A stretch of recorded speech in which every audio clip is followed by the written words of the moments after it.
Bismillahirrahmanirrahim. Assalamu alaikum. We were doing fibers, and among those, we were doing silk. Silk, as you know, is prepared from, ये थोड़ा सा आपको भी idea होगा because we all know a cocoon, which is maybe we don't know its scientific name, but we know that silk is obtained from a worm, which is known as Bombyx mori. There are other species as well, which are used to make the silk. कैसे होता है ये हमने last lecture में भी किया था. What it is made up of? It is made up of two silk or fibroin fibers cemented together with silk glue. Basically जो ये fibers होते हैं ना सारे, जो silk glue के जो cocoon होता है जो अपने इर्द गिर्द वो लपेट लेता है, उसके अंदर साथ में एक glue भी होता है, उसे sericin बोलते हैं.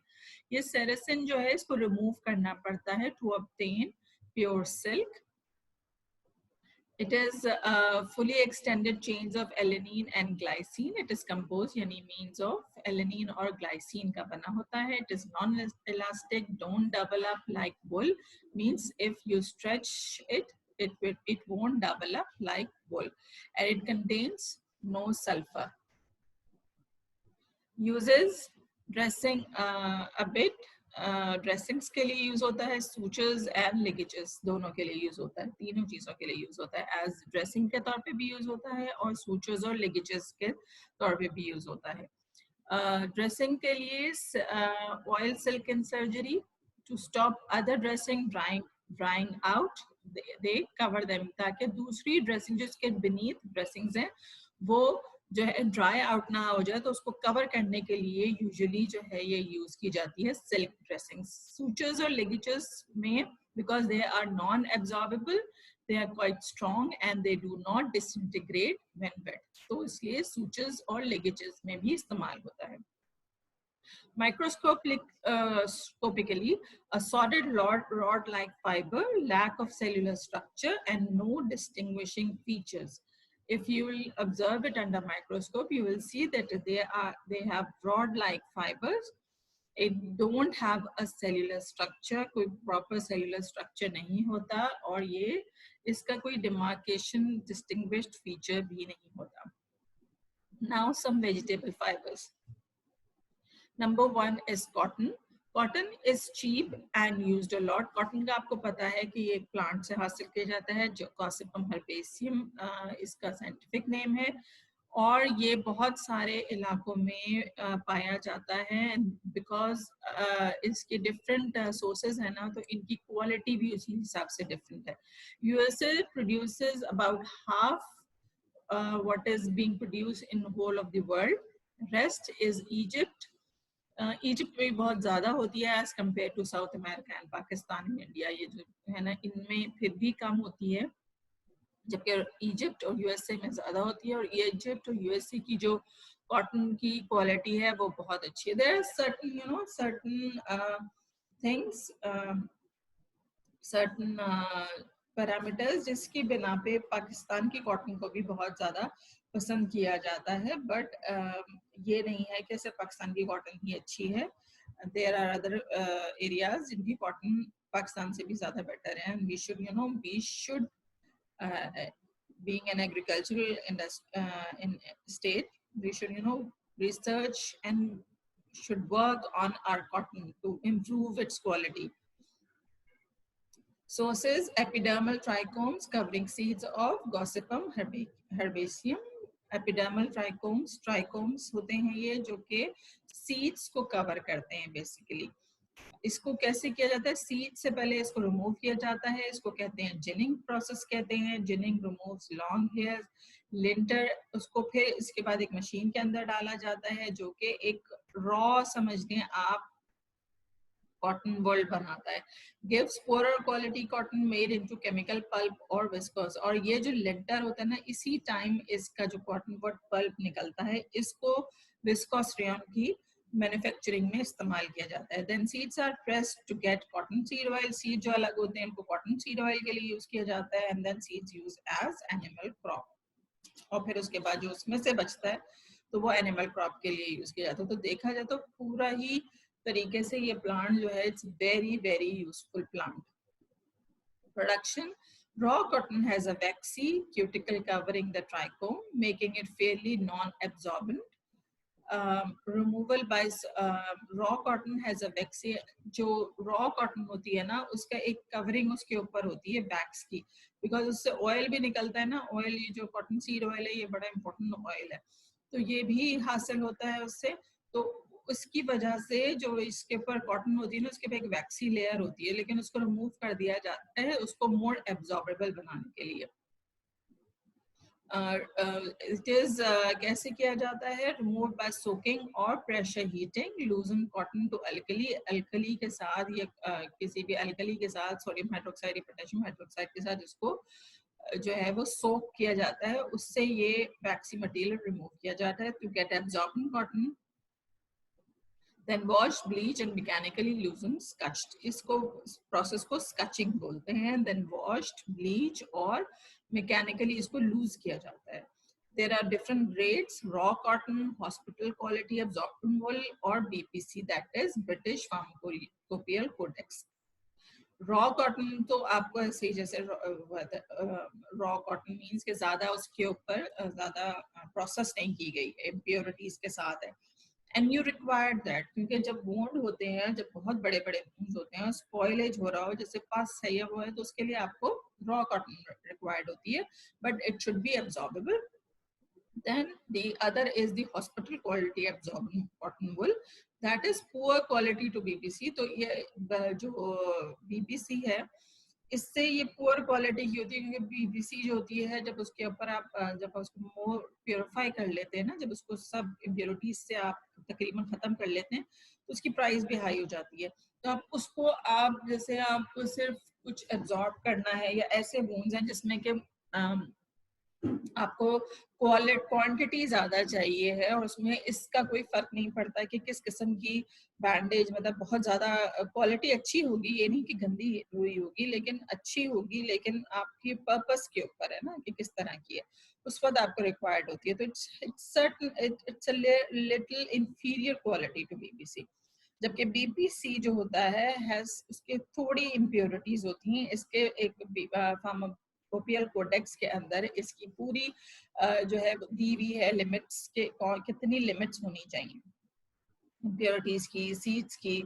Almost impossible to remove all as to expensive. आप सारी इम्प्योरिटीज नहीं उसमें से कर सकते. PPC has limits, that is certain amount of shells and leaf material allowable, want a minimum for surgical procedure, rarely used in body cavity or wrapped in gauze, first to prevent loose fibers to going into the body. आप इसको भी directly wound पे नहीं use करते, बल्कि इसको किसी जो है लूज फाइबर के अंदर जो है बांध के फिर यूज किया जाता है. It is made up of primary and secondary cellulose cell wall. Secondary wall constitutes the main bulk of cotton. Raw cotton consists of 90% of cellulose. Cellulose molecule made of glucose residue. Basically किसका ये basically एक repeating units होते हैं cellulose के. Cellulose किससे मिलके बनता है? 2 glucose residues linked by 1,4 beta ग्लाइकोसाइटिक bond. ये जो 2 ग्लूकोज रेसिड्यूज हैं, ये कंबाइन होते हैं किससे? 1,4 बीटा ग्लाइकोसाइटिक बॉन्ड से, और ये रिपीटेड होते हैं, इनको सेल्यूलोज कहते हैं, और ये एक सिंगल यूनिट होता है, और ये जो है क्रिएट करता है पूरा ये सेल्यूलोज मॉलिक्यूल. ठीक है. यूज इसका bandages, gauze, linen in very absorbent. Microscopically basically unicellular hair look like flattened twisted whose pipe की तरह होते हैं ये. ठीक है. ये आप उसमें जो है वो पिक्चर डाल के देख सकते हैं. Chemical wood pulp drive from pine and spruce wood. Offcuts. Chemical wood pulp जो है ना, ये कुछ वुड्स ऐसी होती हैं जो कि आपको इनके पल्प से आप धागा भी बना सकते हैं, और आप जो है कॉटन टाइप मटेरियल भी बना सकते हैं, और इससे आप जो है वो डिफरेंट जो है ना वो मटेरियल बनते हैं, जो कि पेपर भी, इवन पेपर भी इसी से बनता है, और डिफरेंट टाइप ऑफ मटेरियल्स हैं जो कि इससे बनते हैं। इंसुलेटेड मटेरियल्स होते हैं, वो भी आप वो कॉटन केमिकल वुड पल्प से हासिल कर सकते हैं, ठीक है, बना सकते हैं। Production, the lignified wood produced by sulfide process to leave the cellulose. wood pulp को यूज किया जाता है और उसको ऊपर सल्फाइड प्रोसेस यूज किया जाता है जिससे सेल्यूलोज जो है वो अलग हो जाता है। wood chopped into chips allowed to penetration, calcium bisulfide and H2SO4 added to hydrolyze any material other than cellulose. Cellulose रह जाते हैं, बाकी हाइड्रोलाइज हो जाते हैं, then washed, bleach, rolled, pressed into broad and dried, board and dried, composed of cellulose. use cellulose bedding. Bedding means ये जो बड़े बड़े आपने देखे होंगे, जब आप सर्जरी के स्पेशली इसमें जाए ना, तो आपके पास वहाँ पे बड़े बड़े रोल्स होते हैं जो कि खास थिकनेस के होते हैं ना, इसको सेल्यूलोज बेडिंग भी बोलते हैं, कि वो उसके पूरे बने हुए होते हैं जो आप डायरेक्टली वूंड के ऊपर रख के एब्जॉर्ब कर सकते हैं, ठीक है। Easily disintegrated, no intrinsic structure, so fall apart when wet, not used for dressing but to catch and absorb spoilage of wound, heavy discharge and incontinence. Microscopically, they looks like tracheids with border pits. Tracheids क्या होते हैं, ये आपको खुद पता होना चाहिए। It's plant का part है। Jute, jute क्या होता है? They are वो एक plant से हासिल होता है jute. Phloem fibers from stem bark, Quercus capsularis. There are other species as well. Fibre separate किए जाते हैं, इसको हेसियन और सैकिंग भी बोलते हैं। इससे हेसियन और सैकिंग बनाई जाती है। फाइबर्स कैसे सेपरेट होते हैं कि जूट का जो प्लांट होता है उसको ड्राई किया जाता है, देन उसको कुछ अर्से सोक रखा जाता है, सोक करने के बाद उसका आउटर लेयर अलग हो जाती है, फाइबर अलग हो जाता है, देन फाइबर के ऊपर डिफरेंट प्रोसेसेस किए जाते हैं, जिससे जैसे रिमेनिंग शॉर्ट फाइबर, टो जो लिखा है ना, इसको मतलब मार मार के और उस तरह से करके ना इसको अलग किया जाता है। लेग्नोसेल्यूलोज का ये बेसिकली बना होता है। Nitric acid, potassium chlorate used to disintegrate bundles. Nitric acid और पोटेशियम क्लोरेट इसकी डिसइंटीग्रेशन में काम आते हैं, okay. Flax seeds, flax fiber, basically flax fiber is pericyclic fiber of Lineum unitatissimum stem. Commercial fibers show fine transverse injuries from preparation. Good quality fiber only lignified in middle lamella. Flax जो होता है वो भी jute के तरीके से jute हासिल होता है ना, उसी तरह फ्लैक्स भी हासिल होता है। लेकिन जो फ्लैक्स का फाइबर होता है उसके 3-4 प्रोसेसेस हैं जिससे वो हासिल किया जाता है, क्योंकि ये जूट, फ्लैक्स और हेम्प डायरेक्टली इन्वॉल्व नहीं है सर्जिकल ड्रेसिंग में, इसलिए मैं आपको इसका कोई बहुत ज्यादा बड़ा डिस्क्रिप्शन नहीं दे रही हूँ, क्योंकि हम मेनली फोकस कर रहे हैं on those fibres which are used in surgical dressings, okay. Flax से जो फाइबर हासिल होता है ना, एक तो रॉ है, दूसरा जो बहुत फाइन है वो कहलाता है लिनन। लिनन जो होता है वो फ्लैक्स से हासिल होता है, और इसका एक प्रोसेस है पूरा, है कि पहले आप इसको प्लांट लेते हैं, प्लांट के बाद उसको सोक करते हैं वाटर के अंदर, या समटाइम जो है ना उसको देर कंटेनर्स भी होते हैं जिसके अंदर उसको सोक करके रखा जाता है, समटाइम्स ड्यू के इफेक्ट से होता है। आप अलग करते हैं उसको, फिर उसके पास डिफरेंट प्रोसेसेस होते हैं, उसको कट करते हैं, उसको आप ब्रश्ड करते हैं, देन उसको फाइबर की फॉर्म में लाते हैं।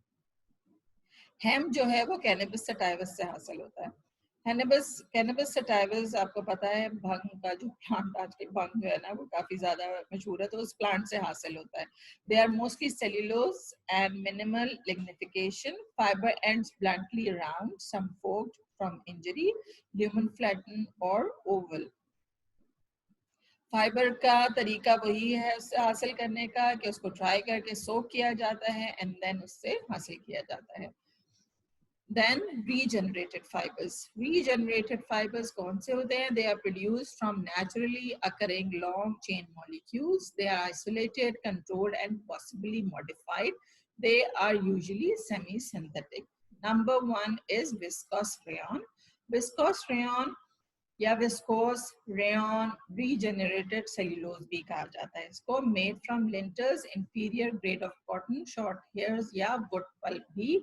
लिंटर्स मैंने आपको बताया था ना, जिस वक्त आप जिनिंग के बाद जो हासिल करते हैं, लिंटर्स से कॉटन शॉर्ट हेयर्स या वुड पल्प, इन तीनों से ये हासिल किया जा सकता है। क्या करते हैं, cellulose is dissolve in adding alkali, cellulose को एड अल्कली के अंदर डिसॉल्व किया जाता है, and then carbon disulphide is used to reprecipitate it. Precipitation is forced. अच्छा, इसको अगर आप लैब में करेंगे ना, तो इस तरह से कि आप सेल्यूलोज को आप डिसॉल्व कर लेंगे अल्कली के अंदर, एंड देन आप उसको सिरिंज के अंदर ले लें। सिरिंज के अंदर लेने के बाद आप उसको कार्बन डाइसल्फाइड के अंदर रीप्रेसिपिटेट करेंगे इन अ वेरी थिन फॉर्म, मतलब इतनी पतली कि जैसे सिरिंज के अंदर अगर आप हल्का हल्का निकालें ना, तो आपको एक फाइबरस सी फॉर्म मिलेगी, फाइबर प्रोड्यूस होना शुरू हो जाएगा। इसको जब कमर्शियली करते हैं तो इसको बहुत बहुत ही मेटल की जो थिन होल्स होते हैं ना, उसमें से गुजारा जाता है, उससे बहुत फाइन जो है ये प्रोड्यूस होता है fibre.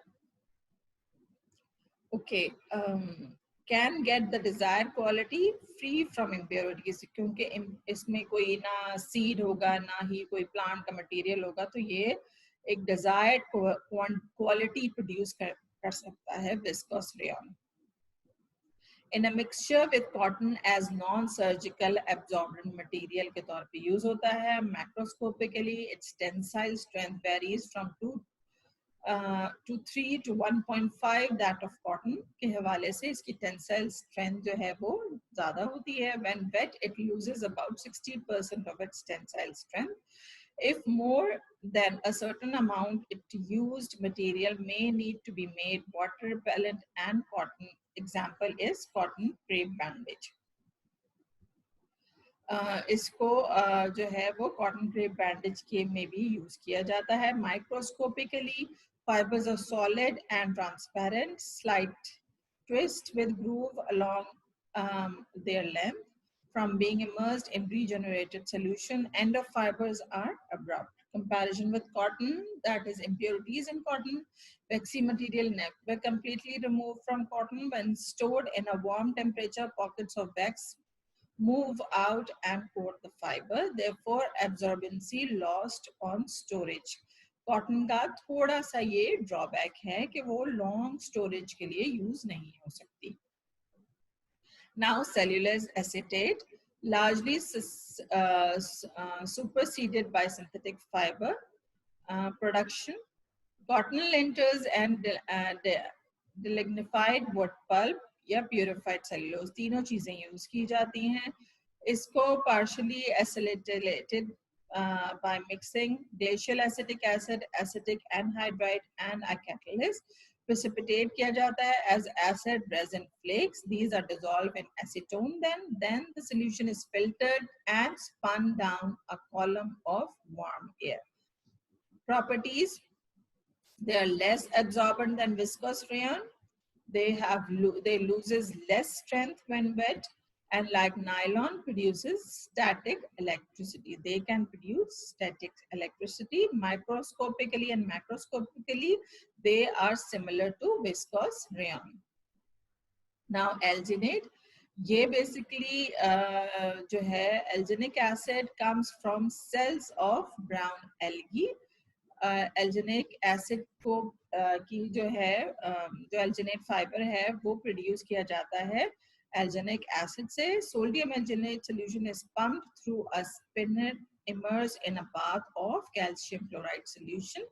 Water insoluble calcium alginate is precipitated as continuous filament, collected, washed, dried, reduced to staple form, which is processed to calcium alginate wool or a fabric, that is gauze. Gauze piece जो बनाए जाते हैं वो usually जो है sodium alginate से बनाए जाते हैं। Composed of polymers of mannuronic and glucuronic acid से ज्यादातर ये कंपोज होते हैं। Uses absorbable haemostatic surgical dressing के अंदर यूज होता है। Internally they are use as neurosurgery में, externally burn, skin graft sites and bacterial swabs के अंदर यूज किया जाता है. Microscopically they are similar to viscose rayon. Synthetic fibres. अब आगे next is synthetic fibres. They were semi, हमने पहले नेचुरल किए, semi synthetic, now synthetic fibre. उसमें नंबर 1 इज पॉलीअमाइड्स. उसमें एग्जांपल है नायलॉन. नायलॉन जो है वो कंडेंसेशन पॉलीमर है. दो प्रोडक्ट जब कंडेंस करते हैं तब ये वजूद में आता है. तो it's a condensation polymer made of adipic acid and हेक्सामिथिलीन diamine. Adipic acid और हेक्सामिथिलीन डायमीन के कॉम्बिनेशन से बनता है. पॉलीपेप्टाइड चेन होती है, लाइक सिल्क होता है structure. Can be autoclave, very strong material and used as sutures. Then polyesters, that is example is terylene. This is also a condensation polymer resin.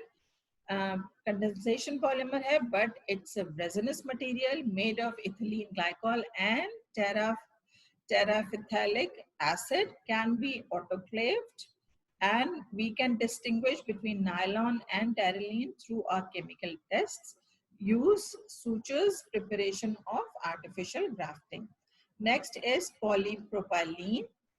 It is an addition polymer, can be autoclaved, non-absorbable, and used as catheters and sutures. There are other as well.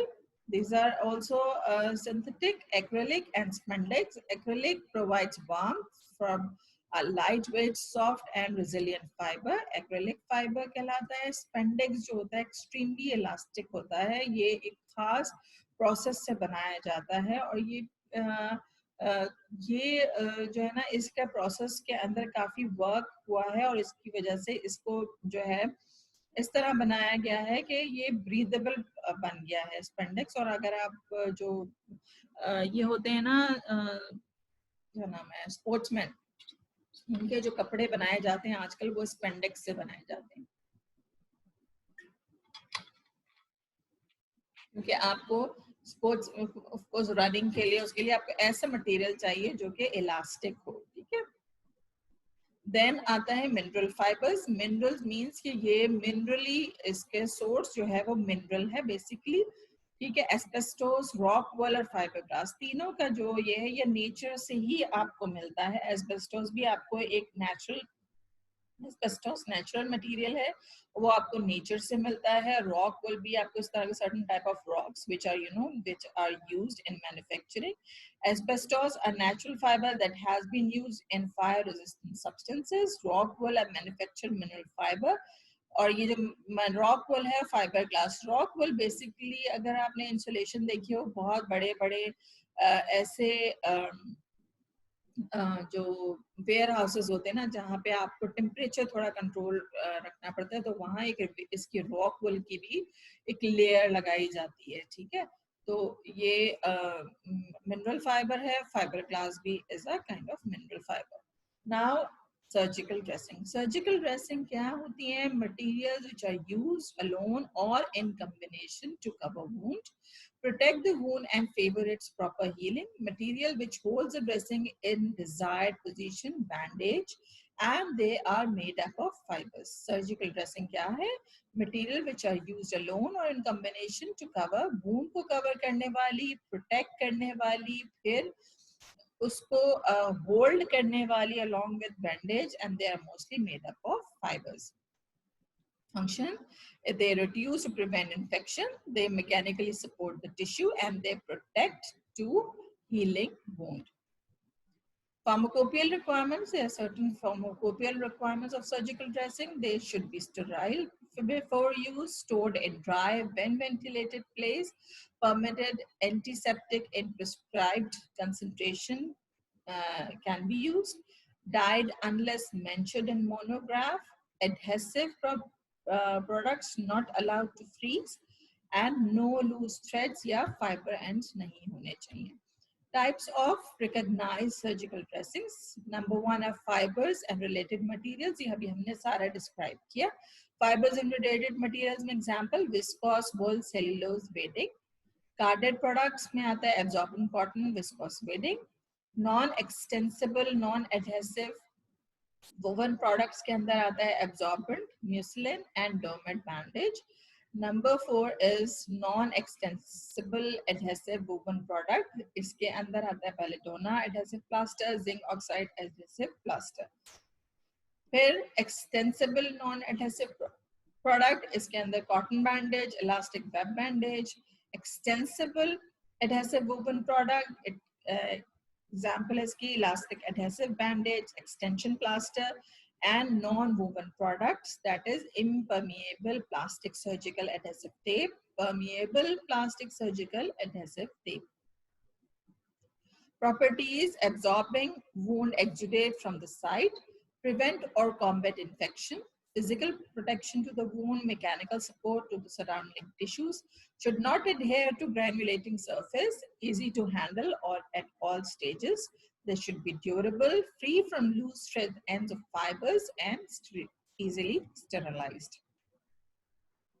Surgical dressing consists of three basically layers. Number one is the wound facing layer, the other one is the absorbent layer and the outer layer. Surgical पूरी जो एक surgical dressing होती है ना, wound facing inner सबसे होगी जो कि कांटेक्ट करेगी हीलिंग जो उसके साथ आपके वूंड के साथ, और उसके अंदर आपके एंटीसेप्टिक और हीलिंग एजेंट्स होंगे. देन उसके नेक्स्ट लेयर होती है जो कि एब्जॉर्बेंट या मिडल लेयर कहलाती है. वो बेसिकली एब्जॉर्ब करनी चाहिए उसको, ब्लड को या पस को जो कि वूंड से आपके आ रहा है. Next is the outer layer जो कि एक कवरिंग हो सकती है बैंडेज से या किसी भी और चीज से जो कि आपके इनर को जो है बेसिकली सपोर्ट करके रखे. स्पेशल ड्रेसिंग्स, पायरोलॉक्सिन एक्रेलिक पॉलीमर, ये एक एग्जांपल है स्पेशल ड्रेसिंग की. ये एब्जॉर्बेबल हीमोस्टैट्स होते हैं, human fibrin foam, absorbable gelatin sponge, oxidise cellulose, calcium alginate. ये जैसे आपने देखा होगा ना कि जब कुछ वूंड ऐसे होते हैं जिनके अंदर आपको गॉस ऐसा गॉज लगाना पड़ता है जो कि बाद में बॉडी का हिस्सा बन सके या बॉडी के अंदर एब्जॉर्ब हो जाए और बॉडी को मतलब जो आपका वूंड है अगर बड़ा हो तो उसको आपको सपोर्ट देने के लिए, when there is no skin, तो आपको सपोर्ट देने के लिए करना पड़ता है. लेटर वो फॉर्मेशन ऑफ स्किन में भी हेल्प करता है. तो ये बेसिकली उसके लिए यूज होते हैं. Now some sutures and ligatures. Sutures, sterile threads or strings specially prepared for use in surgery. जो sterile thread like products होती हैं या strings होते हैं जो कि सर्जरी में यूज होते हैं, स्पेसिफिकली उनको सूचर्स एंड लिगेचर्स बोलते हैं. Sutures use for sewing or stitching together tissue like skin, muscles और tendons by using needle. Ligatures used to tie and constrict. Sewing के लिए जो यूज होते हैं वो यूजुअली सूचर्स होते हैं, जबकि लिगेचर्स जो होते हैं वो यूजुअली नॉट लगाने के लिए, कंस्ट्रक्ट करने के लिए इसके लिए यूज होते हैं. ब्लड वेसल्स, वेन और artery and no needle is use. यानी लिगेचर्स जो होते हैं वो यूजुअली ब्लड वेसल्स, वेन्स और आर्टरीज को बेसिकली बांधने के लिए समझ लें आप काइंड ऑफ यूज होते हैं. इसमें नीडल की इस्तेमाल नहीं होता, जबकि सूचर्स में आपको नीडल रिक्वायर्ड होता है. The properties which they should have is sterility, of course they are using in surgery, adequate mechanical strength, non-irritant, fine gauze, time of absorption if absorbable. Now there are some classification. There are absorbable sutures and there are non-absorbable sutures. Absorbable sutures are absorbed and digested in the tissue of the body. Tissue के अंदर खुद ही absorb हो जाते हैं and then you don't need to cut them off या take them off after surgery after certain time. Example surgical catgut, kangaroo tendon, synthetic absorbable polymers. Non-absorbable sutures may not absorbed remain in the body to be removed after wound healing. Certain times you don't, when healing time is more, then आप उसको absorbable नहीं बल्कि non absorbable type आपको लगाने पड़ते हैं. और ये जो नॉन एब्जॉर्बेबल होते हैं इनको आपको रिमूव करना पड़ता है. Example silk, cotton, nylon, synthetic polyesters and stainless steel bars भी होती हैं. नाउ एब्जॉर्बेबल सूचर्स कौन कौन से होते हैं? Surgical catgut, kangaroo tendon, synthetic polyesters. Catgut जो है sterile strand prepared from collagen healthy animals like sheep and cattle के जो पार्ट है कोलेजन है उससे बनाया जाता है catgut. Kangaroo tendons are prepared from tails of kangaroo, while synthetic polyesters condense cyclic derivatives of glycolic acid and cyclic derivatives of lactic acid, high tensile strength degraded by hydrolysis and absorbed by tissues. Non-absorbable tissue must be removed after wound healing. These are silk sutures, cotton, and nylon sutures. Silk sutures pinned or twisted fibers into a single stranded smooth or strong क्योंकि ये staple यानी छोटे-छोटे parts से बन के बनाए जाते हैं. Cotton sutures uniform in size used in critical parts where strength of suture required for long time. Nylon sutures, microfilament braided into strands, strong, water resistant, used in skin, plastic surgery.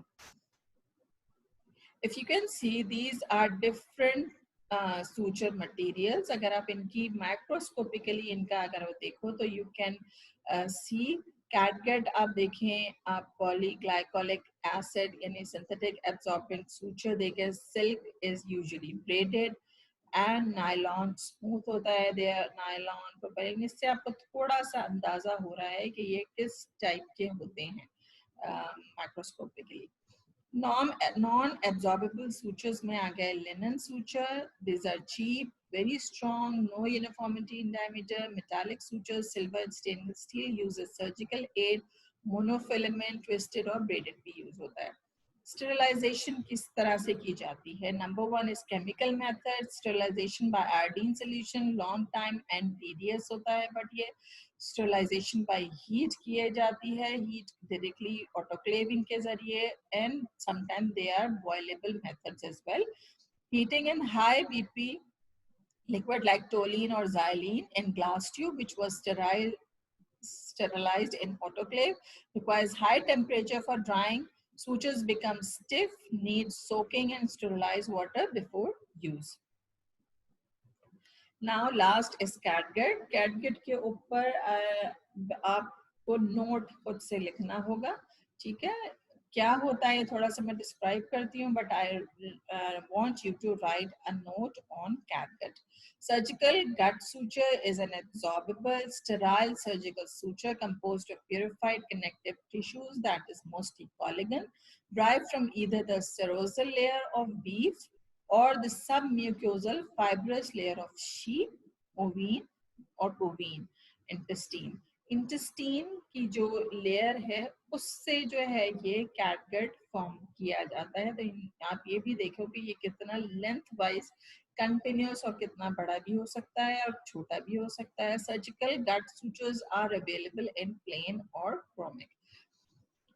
आपने इसके बाद इसको थोड़ा सा इसके बारे में catgut के बारे में इंफॉर्मेशन कलेक्ट करनी है और एक वो बनाना है, ठीक है? अब आपका आज फाइबर्स कंप्लीट हो गया. Thank you very much.